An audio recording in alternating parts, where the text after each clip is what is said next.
Welcome to SFU, Continuing Studies, Management 115, Organizational Behavior. This is Assignment 3 Group 5, Work-Related Stress and its Management. The creators are Justine Clark, Christina Szondy, Shalane Walsh, Melody Ebarita, and Joe Harrison. The presentation is divided into 3 parts. What is stress? Causes of work-related stress, and how do we manage work-related stress, together, with an introduction and conclusion. Introduction. Stress is a fact of life, wherever you are and whatever you're doing. Life changes, such as going to college, getting married, changing jobs, and developing an illness, are all common sources of stress. While you can't avoid stress in life, the good news is you can learn how to manage it so that it doesn't end up managing you. Today, as organizations face unprecedented circumstances and change, stress in the workplace is a growing concern. In addition to individuals learning strategies to better manage their own stress, employers should also be looking to implement effective strategies for stress management in the workplace. Many people deny the existence of their stress until it has serious outcomes, and this means the potential for business risk and impact is significant. Occupational or job stress is a mechanism whereby the human body attempts to adapt to the environment. Did you know that occupational stress is one of the costliest occupational health issues modern organizations are currently facing? Stress can result in numerous harmful effects on individuals and organizations. It can lead to serious physical and psychological illness for individuals and major resource losses for organizations. Stress accounts for much of the physical illness, substance abuse, and family problems experienced by millions of workers, and occupational stress and stressful working conditions have been linked to low productivity, absenteeism, and increased rates of accidents on and off the job. The traditional response of management has been to blame the victim, defining stress as an individual or personal problem that workers bring from home to work.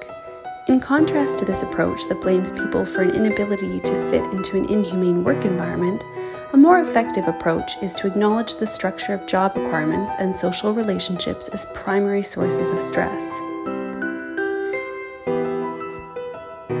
This presentation aims to define stress, identify its main causes, and equip individuals and employers with effective stress management strategies. To begin our analysis, we ask a simple question. What is stress? Workplace stress is the harmful physical and emotional responses that can happen when there is a conflict between job demands on the employee and the amount of control an employee has over meeting these demands. We experience stress when we don't feel safe. Maybe a workplace bully uses threats and intimidation. Or maybe the job we have is literally unsafe and we face physical danger. Stress has to do with our response to a situation. That response is determined by our perception. Our perception activates our nervous system, which activates our endocrine system. The endocrine system releases 2 hormones, cortisol and adrenaline, into the bloodstream. This is what causes the strong physical reaction we have to stress, such as sweating, faster heartbeat, decrease in serotonin, and decrease in sensitivity to pain. We feel our body reacting, which further agitates us, and our anxiety is made worse. This in turn reinforces our perception that we are at risk, and the cycle repeats. Stress is very real. It is a response, our reaction to a situation where we don't feel safe. We experience an involuntary release of hormones into our bloodstream that causes our body to do specific, predictable things, and it prepares us for a physical counteraction, fight or flight. We have developed an understanding of stress based on physiology. Now we consider an understanding based on psychology. From the perspective of organizational behavior, stress can be viewed as an outcome predicted by the Mars model. A situation occurs, our perception informs our mental process, and through a complex filtering, we act. Because of our unique characteristics, such as values, personality, perceptions, emotions, and attitudes, we are uniquely affected in terms of motivation, ability, and role perceptions. This affectedness will greatly influence our behavior and job performance. Motivation, ability, role perception, situational factors. An example. The actions of a workplace bully could grieve our self-concept and values. Immediately, direction, intensity, and persistence is weakened in that we veer away from the bully. We have no drive to help him, and we would easily give up an objective instead of being around him. Another example. If we regard the workplace as unsafe, then we are immediately struggling with role ambiguity.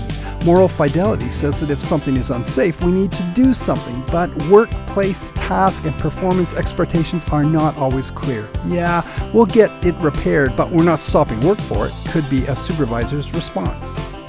So the Mars model tells us that if we're faced with negative circumstances beyond our control, or we're unclear the priority of our effort and attention at work, or we've lost focus and willingness, then we're gonna react. Maybe quit, maybe scream at the boss, maybe shut down the job site. So here, we've engaged in analysis from two perspectives, physiological and psychological, to answer the question, what is stress? And the end result of both is the same. We perceive, we react, and this response is real and measurable in both body and mind. Now we turn to Melody, as she identifies some specific causes. General adaptation syndrome. Dr. Hans Selye once said that the absence of stress is a death. Only the dead has no stress. In the year 1950, Dr. Hans Selye developed his theory of general adaptation syndrome, described as the pattern of physiological responses to prolonged stress that humans endure. General adaptation syndrome has 3 stages that act as a guide to help professionals with their evaluation and early intervention strategy. The first stage in the process is alarm, when the body reacts with the fight or flight response when the sympathetic nervous system is stimulated by threat or danger. Common reactions like lump in throat, pat on the stomach, and sweating on the forehead. In the second stage, resistance, the body resists and compensates as parasympathetic nervous system attempts to return many physiological functions to normal levels, while the body remains on alert. During this stage, the energy level of the human body dramatically changes for some due to sleepless nights. The final stage is exhaustion. In this stage, stressors continue beyond the body's capacity and the body's resources simply can't fight anymore. In this stage, the body is more susceptible to disease and death. Moreover, work-related stress is the response people may have presented with work demands and pressures that are not matched to their knowledge and abilities and which challenge their ability to cope. With the presence of stressors that include any environmental conditions that places a physical and emotional demand on a person. Examples of work-related stress. Organizational constraints. The most pervasive cause of workplace stress. Problems like lack of supplies, equipment breakdown, lack of management support, or co-worker support, and other resources to complete a task that is required of the job. Interpersonal conflict. As organizations consist of people working independently towards results, conflict often occurs when people in the organization disagree in the ways of achieving goals. Work overload. Employees are expected to complete more work with more effort than they provide within the allotted time. Low task control. Stress is higher when people lack of control over how and when they perform their tasks, as well as over the pace of work activity. So let's keep in mind, it's not the stress that kills us, it's our reaction to it. Words from Dr. Hans Selye. Thank you. In this section, Justine identifies some great strategies that will help manage stress. So how do we manage work-related stress? It starts with acknowledging your stressors. Many people refuse to acknowledge that they are suffering from stress until the consequences have become overwhelming, negatively impacting their work performance, their physical and mental health, and their relationships. Asking for help can be difficult, especially if your workplace culture is not one that fosters psychological safety. Companies can help by destigmatizing and normalizing asking for help, and by proactively coaching employees the 5 primary approaches to managing stress. Remove the stressor. Withdraw from the stressor. Change stress perceptions. Control stress consequences. Receive social support. By applying these approaches, individuals can move away from living in a hyper-aroused state of negative stress to the mild arousal state where stress becomes a performance enhancer. The first approach is to remove the stressor. For example, stressors like noisy workspaces or lack of skills can be removed by using noise-canceling headphones and taking a course to expand your skills. The second approach is to withdraw from the stressor. The extreme application of this is when employees quit their jobs, which can be very costly for companies. Companies benefit from creating corporate cultures and programs that provide employees with a way to withdraw from stressors in less extreme ways, like mandating regular lunch breaks and ensuring employees take their vacation time. Approach number 3 is changing stress perceptions. Stress is generally considered negative, but small doses of stress can be very positive.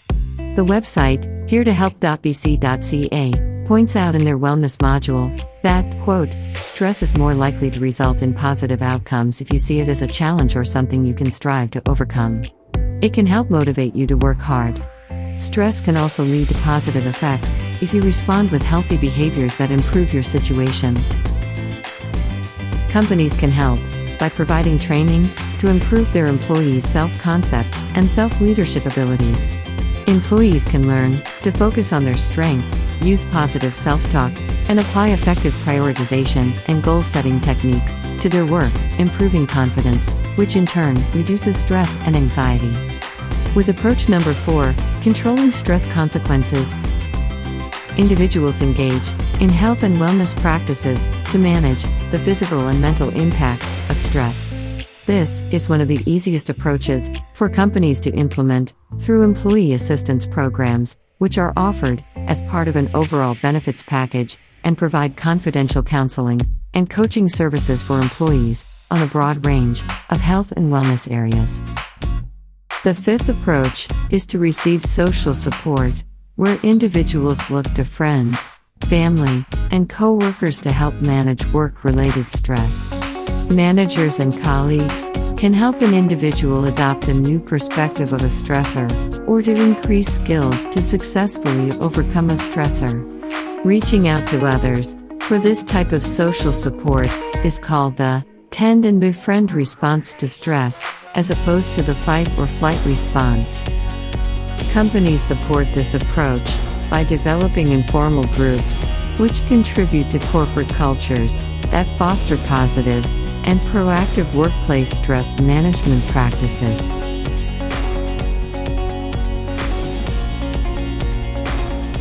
And now, a few words to finish up. In summary, stress, the physiological and psychological response to a perceived challenge or threat, is an unavoidable part of life and a growing concern for many individuals and employers due to the significant impact it can have on health and business success. While we cannot prevent stress in our lives, we can learn ways to better identify it and more effectively manage how we respond to it. We hope this presentation has provided you with helpful information on what stress is, what its potential impacts are, and we hope that you also now have a few tools in your toolbox to help support you and your organization in managing stress moving forward.